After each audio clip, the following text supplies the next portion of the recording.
Hey everyone, it's Michael coming to you live from Self-Enforced Limited Living. This is day 42 in a year-long experiment into personal growth and educating the society and the different things that convicts face inside the walls and outside upon their release. How y'all doing today? It's good to see y'all. I really appreciate y'all tuning in. We got a lot of good things to share today. We're going to be talking about crime prevention. And we're also going to be talking about the Texas Department of Criminal Justice and their the way that they lead the nation. Hey, Rachel, they lead the nation in long-term solitary confinement. We're going to talk pretty extensively about that today. I hope y'all are ready for some numbers, some crazy numbers for Texas. And there's just so much room for improvement, y'all. We can do so much in improving the conditions inside of prison, just to be humane, and we can do so much in preparing men. Hey Greg, hey Carolyn, upon their release, we can have some type of program set up for them so that they're not just set up for failure. So anyway, I wanted to talk a little bit today about crime prevention. And y'all, if y'all have any questions as I go, just put them on, and we will try to get to them. We will answer them the best we can. And yeah, I want some interaction, y'all. I want some interaction. So anyway, there's this guy named Cyrus Vance, and hey, Mike, he is a DA for New York County, and this is what he says. He says a college degree is a simple, most effective way to reduce the chance of recidivism for an individual. Why do that? It is a way to fight crime from a different angle. Okay? If we can reduce the number of people getting back into trouble and have them succeed when they come back to their community, that's just as important to me as prosecuting them, he says. He's a prosecutor. How's everybody doing? It's good to see y'all.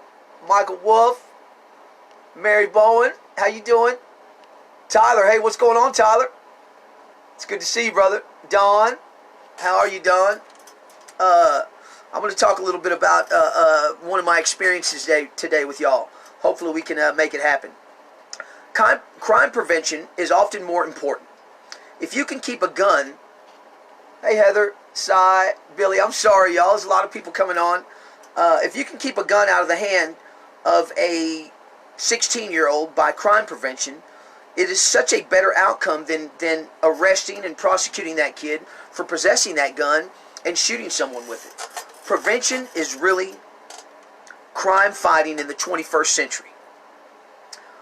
And it's why we in law enforcement should invest heavily in prevention strategies, because our neighborhoods and communities will be safer as a result of it. That's right, y'all. I mean, we need to start looking at crime prevention a different way. We need to start working on crime prevention with these guys that are more subject to commit crimes because of their situations. And not only that, because of their predisposition, but we definitely can deter some of those things with helping these men upon their release. And I'm not talking about giving them everything. I'm talking about working with them with housing, with skills, with clothing, things that they absolutely have to have, y'all. Everyone needs these things. Look. I know, I just recently got out, and I got out with nothing. I got out with $50 at the gate, the clothes on my back, and a bus ticket back to Houston. Now, I would pick up another $50 when I saw my parole officer. And so, that, and I did many years, and that's all that I received. They don't pay here in Texas. So, we just need to come up with some better ideas to help these fellows. These are our brothers and sisters and fathers and mothers and uncles and aunts and all this stuff. These are family, y'all, that of Texans. And it'll just make everything better if we just work on this crime prevention by trying to deter these men from going back to instantly to a life of crime, because they have nothing. Anyway, we're going to talk a little bit more today about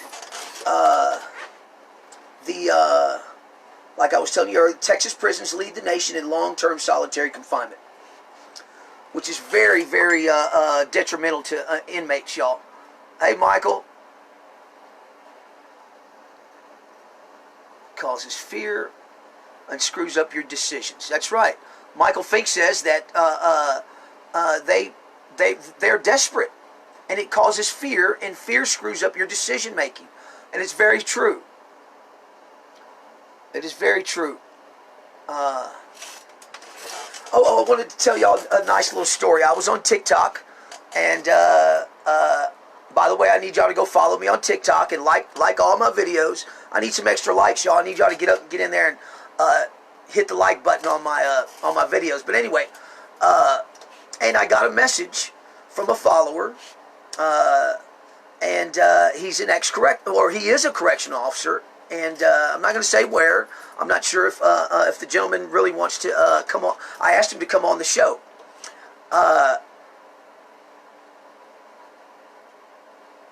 Okay, well, here's Tyler. Tyler comes on. He says, I think personally, something small as doing your taxes and learning skills such as carpenting, plumbing, painting, etc., or provide an education, so that will bring down recidivism. I agree with you, Tyler. Absolutely. So anyway, this gentleman messaged me and told me he was a correctional officer, and he's really proud of what I'm doing, and he's glad I'm staying free, and so I took the opportunity and asked him to check out our Facebook show, and he is, y'all. He's checking it out, and I would love for him to come on and just get a different perspective. I have nothing against prison guards or correctional officers. I've met some really, really cool ones, and I've met some really shitty ones. And it seems like Tyler's one of the really cool ones. I didn't mean to mention his name, but yes. So I'm excited. Maybe we'll be able to bring a correctional officer onto the show and just get a different perspective and get an understanding with one another.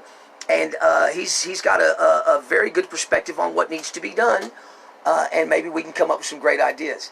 Hey, Misty, Harvey, Dave, what's going on, primo?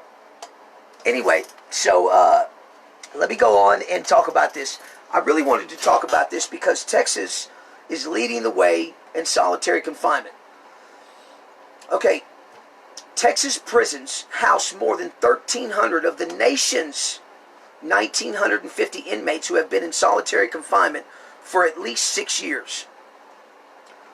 Now, throughout the nation, there's only 1,950 people in solitary confinement for more than 6 years, okay? And Texas alone has over 1,300 of them. And I think those numbers are deflated, to be honest with you. But, you know,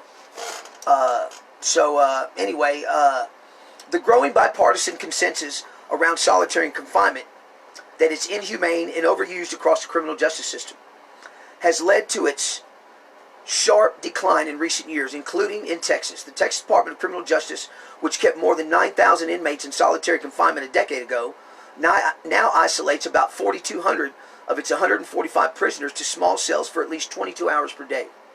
I was one of them men, y'all. I was one of them men for a long time. Yet even as Texas curtails its use of solitary confinement, the state leads the nation in offenders held in long-term isolation. And long-term isolation is very detrimental, mentally, physically, emotionally, everything, y'all. It really, really breaks you down. And if you don't have the skills, the coping skills, it will definitely, some people commit suicide. Some people hurt themselves. They cut themselves, do all kinds of crazy stuff. Hey, Elizabeth, John, how y'all doing? So anyway,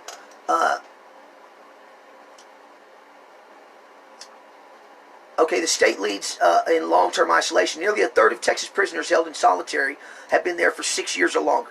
According to a new report this week by the Association of State Correctional Administrators in the Lyman Center for Public Interest Law at Yale University, the report, built from recent survey of restrictive housing practices across 42, y'all, it's day 42. That's pretty cool. 42 state correctional systems in the Federal Bureau of Prisons, puts Texas in a league of its own when it comes to long-term solitary. And I'm gonna tell you something else. They're in a league of their own in a lot of things that are detrimental to the convict. So anyway, just being honest, y'all. I lived it for over 27 years. So I've got the credentials to tell y'all that it was bad. Hey, Maria. Michael Fink says, hey, in county jail, you are worth $122 a day that the federal government pays to the municipalities. We have more criminals in jails than 3/4 of Earth. USA is king of throwing decent people in jails. Very true. Very true. Now, some people need to be in jail, y'all. But we still need to make things more humane for these gentlemen, so that they can come out, because 90% of the people that go to prison get released at some point in time. So we need to make a better way. We need to make more humane conditions, so they're not having to scrounge just to make it, just to get something to eat, y'all. As of August 2017, TDCJ kept 1,326 inmates in restrictive housing, defined by the report as at least 22 hours a day in a prison cell for 6 years or longer. That's down from 1,587 offenders in long-term solitary confinement as of 2015. Right now, with the COVID-19, I mean, there's probably, 60 to 90,000 prisoners being down 24 hours a day. So anyway, we're going to come out of this. The Texas prisons are going to come out of this in a very bad place, y'all. I'm telling you, I would not be surprised if they get a special counsel to take over this system. They've had it before. William Wayne Justice was over the he was a judge that during the Ruiz time back in the early mid 80s that changed a lot of things in the Texas Department of Criminal Justice for the better. But that was 35 years ago, and since then they have just gone rogue again, and they just do whatever they want. So anyway, the ASCA and Lyman Center survey, the third of its kind in recent years, estimates there are around 61,000 prisoners in restrictive housing nationwide, at least 1,950 of whom have been in solitary for 6 years plus. 6+ years. According to the report, several states, including Texas, didn't track how long prisoners were kept in isolation until recently. I know guys that have been back there 20 years. I'm serious. They have been in solitary confinement for 20 years. Solitary confinement in California's prison system, which wasn't included in the survey, has plummeted since 2015 due to a landmark lawsuit challenging the practice. TDCJ inmates in so-called administrative segregation, so-called, the official term for isolated housing, spend nearly all their time inside a cell about the size of a walk-in closet. They're a little bit bigger than mine.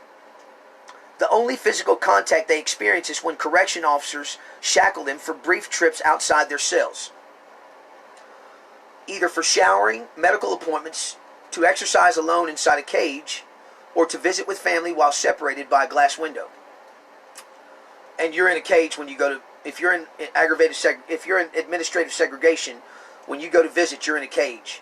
And if you have contact visits, if you're lucky enough to have contact visits, your family's in a cage with you. So, the experience just destroys your mental health and makes whatever connections you have left almost impossible to maintain. Jennifer Urshabek, executive director of the Texas Inmate Family Association, TIFA, great organization, told the Observer, I find it appalling that people can go years without touching another human being. It's ridiculous, y'all. It really is. In 1999, after decades of court-order reforms to Texas prison systems, federal judge William Wayne Justice concluded that the extreme deprivation of solitary confinement in TDCJ caused profound and obvious psychological pain and suffering. Justice's ruling, which the state successfully overturned on appeal, called Texas administrative segregation units virtual incubators of psychosis. The neurological effects of prolonged solitary confinement are well documented. As many as 1/3 of inmates subjected to it develop acute psychosis and hallucinations. Y'all, it's tough, man. I did quite a few years back there, and it is difficult. And if you don't read, if you don't have a radio, if you're not, if you're not stable in who you are and what your vision for your future is, I mean, you'll go crazy, man. And some of these guys don't read, and look, y'all, people are yelling and screaming across the run, and I mean, it's hard to concentrate. I used to have to put earplugs in, and eventually you just get used to it, and you don't really hear it. You know what I'm saying? It's just a noise, just another noise, and you just kind of learn how to tune it out. But yeah, it's crazy, y'all. Oh, one widely cited 2006 report by a task force headed by a former U.S. Attorney General and former federal judge called for abolishing long-term isolation, describing the practice as torturous and proven to cause mental deterioration. Other studies show that brain function begins to slow after just a few days in isolation. You have to keep it going. You have to keep your mind going. I would write and read, and some people might think I'm crazy because I'm in this cell, because I put myself in this cell, but I actually do have a plan, and I'm going to carry that plan out, and hopefully some things will go right. Oh, look, on the 23rd, there is a protest in Austin at the governor's mansion for humane conditions or inhumane conditions in the Texas Department of Criminal Justice. This has nothing to do with me, but I'm going to support, so I'm going to be out of the cell for that day, and I'm going to go support these ladies. It's mostly ladies, women with incarcerated husbands, so I'm going to support them. I'm going to stand with them, and I believe it's at noon. I posted it up on my timeline. And my sisters are going to go with me. Rachel and Carolyn have already told me they'll meet me there, which is going to be pretty cool. And I believe I know Amanda's in Austin. She might come. I know she's very busy, but we'll definitely go see her. And I think it'll be the first time in many, many years that we'll all be in the same place at the same time. Anyway, it's very exciting. Not only do I go and get to support the women with incarcerated husbands and the inmates that are suffering with these inhumane conditions as far as because of the COVID-19 and just regular inhumane conditions, but I also get to stand with my sisters, and I get to visit them. So it's just a all the way win-win around the board for me. So in 2015, a report by the ACLU and Texas Civil Rights Project, drawn in part from a survey of 147 inmates in isolation, concluded that Texas keeps inmates isolated long after they've ceased to pose a threat. That is so true, y'all. Usually, it's, once you get put in solitary confinement, you usually, start thinking about what you've done and how you're not going to do it again. You know what I'm saying? So 6 years or more for all these men, probably a couple of weeks into it or a week or two into it, they're ready to come out, and they're not going to commit those same infractions again. Now, I'm not saying they're going to be complete model inmates, but yeah, they're going to think before they do something that's going to put them back in there. But there's no true evaluation system. They just leave them there until they need the bed, basically, until they need to put someone else in. Oh, it's crazy. Nearly all survey respondents reported developing psychiatric symptoms in solitary. The 2015 report also found that isolated prisoners were more likely to harm themselves, attempt suicide, and face rearrest after release than the general prison population. Now, these are their numbers, y'all. These aren't my numbers.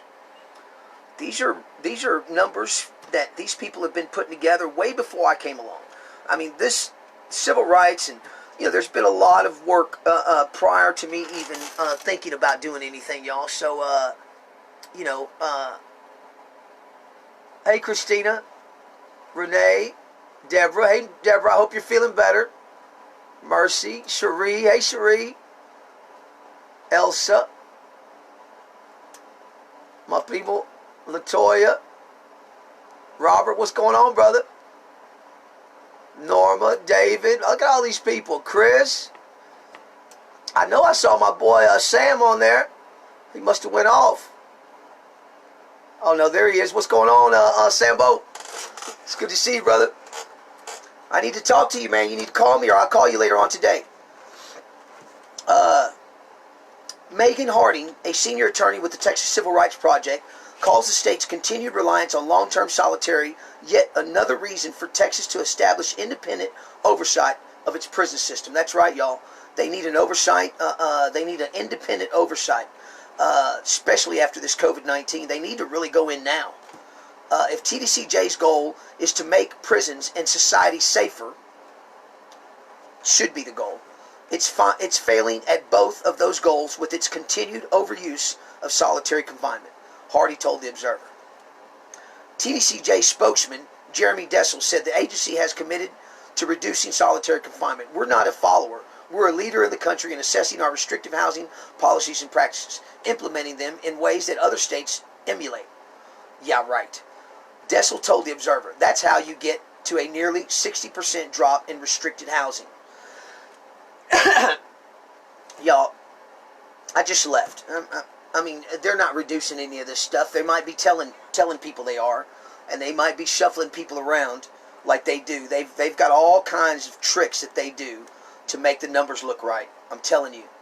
I was a clerk for many years in the Texas Department of Criminal Justice, and I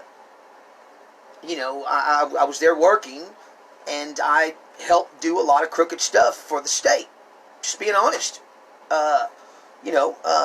Not because I wanted to, because it was my job, and I was trying to survive. Anyway, last fall, TDCJ announced it would no longer use solitary confinement to punish prisoners for rules violations, and that's true. They did stop that, but they're hitting you with all kinds of other stuff. They didn't stop it to alleviate some of the pain they caused. They stopped it because people were on their ass about it. So they just came up with other ways to punish us, and they're sometimes even harsher. The move, however, drew mixed reactions from reformers, as it only impacted about 75 of more than 4,000 prisoners in solitary. Most of the thousands of inmates who remain in administrative segregation are there because of alleged gang affiliation, or because they've been deemed escape risk or a threat to officers or other prisoners. It's true. Dessel also said that Texas death row, 218 men and 6 women, at last count, inflates the number of prisoners in long-term solitary confinement inside TDCJ. After an escape attempt by 7 condemned prisoners on Thanksgiving Day of 1998, Texas moved all condemned inmates into solitary confinement at the Pulaski unit near Livingston. That's where I just left. I just left the Pulaski unit, death row. Critics, including the state's Correctional Officers Union, have called the move an unnecessary knee-jerk reaction that TDCJ has long refused to reverse. They basically do what they want, y'all. They're not regulated. In 2016, Terry Coopers, one of the foremost experts on the mental health effects of solitary confinement, assessed the impact of isolation on Rolando Ruiz, a San Antonio hitman condemned to die for the murder of a 29-year-old woman in 1992. In an affidavit, this is the Ruiz case. This is what changed a lot of things in prison. It took out the Ruiz case took out the building tenders and a lot of the inmate-run prisons. We used to run the prisons as far as all the all the clerks, all the count. We used to answer the phone. We used to do all the stuff. But after the Ruiz case, a lot of that stuff changed. But Ruiz was definitely a hero. But you know what? He paid. He paid for this, y'all. I believe he ended up dying in prison. They shuffled him around. They kept him in solitary confinement. They said they were fearful for his life because they thought other people were going to hurt him, guards and stuff like that, because he filed so many lawsuits. Hey, Deborah, Lance, Brenda, how y'all doing? It's good to see y'all. I appreciate y'all tuning in. So anyway, Ruiz said he'd become hypersensitive to the slightest sounds, often hallucinated and routinely lost track of time. I also have noticed that my memory seems to be slipping, he wrote. I forget small things really often. For example, I'll put my pen down and then a moment later not remember where I put it. Coopers concluded that more than a decade in solitary confinement causes immense human damage and dysfunction, calling the practice torture, plain and simple. Well, there's my solitary confinement deal with y'all. I used to, thankfully, my family helped keep me sane while I was there. And,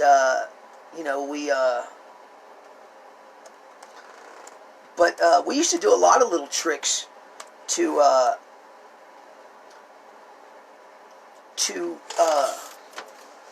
like the food. The food's really bad in solitary confinement. So we used to imagine, before the food got there, me and my next door neighbor, we used to imagine that they were going to serve great food like steak or watermelon, or we would imagine these different things. And to be honest with you, you could almost taste them when they got there. You know what I'm saying? If you meditated long enough on these different things, you could almost taste them. Hey, Heather. That's how we would do our time. Let's see what Michael Fink is saying. Let me see. He says, the many states have sovereignty and are part of a Republican government. If a state changes things to help its people, they have that right. If a state changes things to help its people, they have that right. Once again, I need to say, solitary confinement can happen to anyone. Look at this COVID stuff. That's right, y'all. And it's really crazy.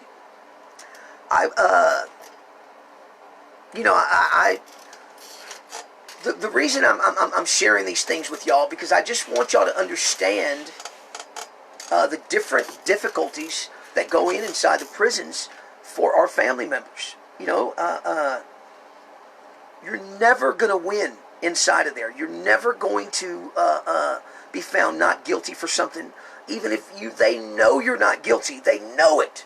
Someone else has already said that it was them or whatever. You know what I'm saying? But you ended up getting in trouble, so you get written up a major case, and you have to go to court. This is inside the system, and they'll tell you right out, well, we know you didn't do it, but you'll just have to appeal the case because we're going to find you guilty, and you'll just have to appeal and see if you can get it turned over that way. They refuse to dismiss a disciplinary case once it's been written. So it's just a fact. Now they've had a lot of flack behind this stuff. They've had a lot of trouble with these quotas that they try to make them have. So yeah. Oh, this is what Tyler says. Tyler's our ex-correctional officer. I really appreciate him tuning in. I hope that he continues, and even if he just remarks, that will be great for me, because I want to hear what he has to say. COVID-19 is making corrections difficult. The reason saying because the officers and staff bring it in, not the inmates. That's why visitation. Hold on, let me see. That's why visitation other than video visitation is suspended. In Virginia, it's practiced to do tier rec for general population, which is recreation. So each tier has an hour at a time, switching back and forth. No offense, but some inmates do deserve some kind of solitary confinement. And I agree with you. I agree with you, Tyler. I'm not disagreeing with that. Due to wanting to hurt staff or fellow inmates. They're changing the way they're doing segregation, which will be a vast improvement. I think personally the way things are going, you'd be impressed, even though it's a prison life.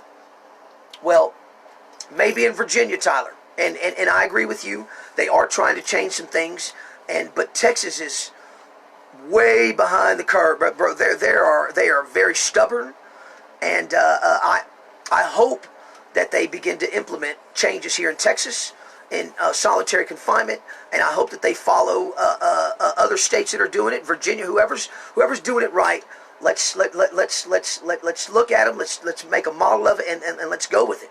But we have to stop hurting these men once they're there, because most of them are coming out to society, y'all, and it's only going to be a better Texas and a better world if we treat these people humanely. Anyway, so y'all, that's the show for today, basically. I really appreciate y'all tuning in.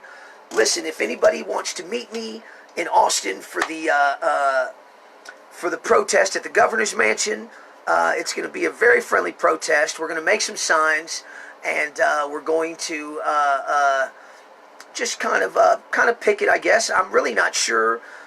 One of the ladies that I started following on women with incarcerated husbands, and she began to watch the show every now and then. I believe she's the one that set everything up, and I'm going to go support her. She's a great woman, and she has supported her man throughout the years, and it takes a very, very special woman to do that. I had one. I lost her because of my many mistakes, my many trips back and forth to prison. But anyway, so this is Cell, Self-Enforced Limited Living. I'm Michael Ceballos. This is Cell Life. I really appreciate y'all tuning in. This is day 42. If anyone's tuning in for the first time, this is a year-long experiment into personal growth, personal change, transformation, and educating society on the different issues that convicts face inside the walls and outside the walls upon their release. We'll be back tomorrow live at 5, y'all. I really appreciate y'all tuning in again. I love y'all.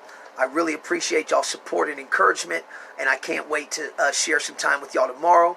We are working on a lot of things. I think things are starting to look up.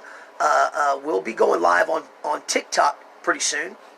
We just passed the 500 mark on followers, and we have to get to 1,000 in order to go live on TikTok. And look, right after that, we're going to concentrate on YouTube, y'all. I need 1,000 followers on YouTube. I'm going to need y'all to really share, repost, get the word out so that we can get those 1,000 followers or 1,000 subscribers on YouTube.